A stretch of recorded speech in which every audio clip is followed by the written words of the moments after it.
অন্যান্য দিনের মতো আমার রুটিনটা সেমই থাকে, কিন্তু আজকে ঘুম থেকে উঠতে বেশ দেরি হয়েছে।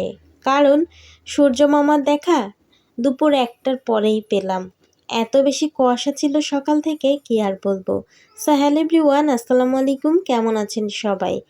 এই তো সকাল সকাল ঘুম থেকে তো আর উঠতেই পারিনি, একটু দেরি করে যেহেতু উঠেছি, সেজন্য ঝটপট করে খিচুড়িটা বসিয়ে দেব।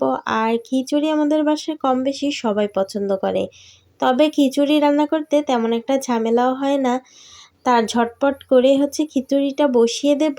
তারপর এই তো খিচুড়িটা বসিয়ে দিয়েছি, দিয়ে এখন একটু ডিম ভাজি করে নিচ্ছি। আর এই ফাঁকে ভাতটাও হয়ে গিয়েছিল। তারপর ঝটপট করে কিছু মাছ নিয়ে আসা হয়েছে, সেই মাছগুলোই ঢেলে নিচ্ছিলাম। আর সাথে কিছু সবজিও নিয়ে আসা হয়েছে। আর সেই সবজিগুলো সব এক এক করে গুছিয়ে তারপর সব কিছু সুন্দর মতো রেখে এরপর রান্না করতে আসব। আসলে রান্না করতে গেলে একটু মাথার ভেতর চিন্তা ভাবনা ঘুরপাক খায় যে কি দিয়ে কি রান্না করব।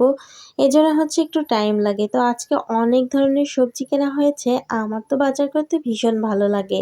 আর আপনাদের ভাইয়াকে যেইটাই বলি সে সেটাই এনে দেয়, তেমন কোনো সমস্যাই করে না। তো যাই হোক, এই তো পেঁয়াজকালি নিয়েছি, তারপর 2টা বেগুন নিয়েছি, লাল শাক নিয়েছি, মিষ্টি কুমড়া নিয়েছি, সাথে ছোট ছোট বেলে মাছ নিয়েছি। এরপর প্রথমেই তরকারিটা বসিয়ে দেব। তরকারি রান্না করা শেষ করে তারপর বেলে মাছটা কাটবো। তো যাই হোক, আজকে বেগুন দিয়ে পাতারি মাছ দিয়ে রান্না করব। তো প্রথমেই পেঁয়াজ আর কাঁচামরিচ দিয়ে একটু লবণ দিয়ে সুন্দর মতো নাড়াচাড়া করে ভাজা ভাজা করে নিয়েছি। এরপর অল্প করে পানি দিয়ে তারপর মাছগুলো বসিয়ে দিয়ে হলুদ দিয়েছি। আজকের রান্নাটা একটু উল্টাপাল্টা হয়ে যাচ্ছে, কারণ বেশ দেরি হয়ে গেছে। আজকে সকালবেলা ঘুম থেকে উঠে অনেকটাই লেট করে ফেলেছি। যেহেতু বাইরে প্রচণ্ড ঠান্ডা ছিল, কুয়াশা ছিল, ঘরের ভিতরে তেমন কিছু দেখা যাচ্ছিল না, অন্ধকার অন্ধকার ছিল। আজকে রোদ্দুর উঠেছে অনেক দেরি করে, যখন দুপুর 1টা বাজে তখনই রোদ্দুরটা উঠেছে। তো যাই হোক, মাছগুলো কষিয়ে উঠিয়ে নিয়েছি। এরপর এই যে বেগুন দিয়ে দিয়েছি, আর বেগুনের ঝোলটা একটু বেশি হয়ে গিয়েছিল। তারপর এই তো মাছগুলো বসিয়ে দিয়ে কিছুক্ষণ জাল করব, তারপর নামিয়ে ফেলবো।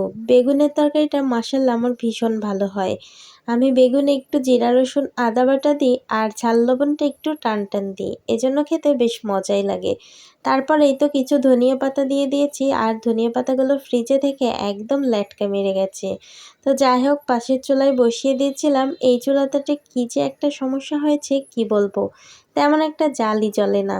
তারপর এই তো লাল শাকটা বেছে ভাজি করতে বসিয়ে দিয়েছি। আর লাল শাকটা এত পরিমাণ কচি ছিল, একদম অল্প কতটা লাল শাক দিয়েছি দেখুন, আর কতটুকু হয়ে গেছে। আর এই পানিটা শুকাতে শুকাতে লাল শাকটা পুরো অর্ধেক হয়ে যাবে।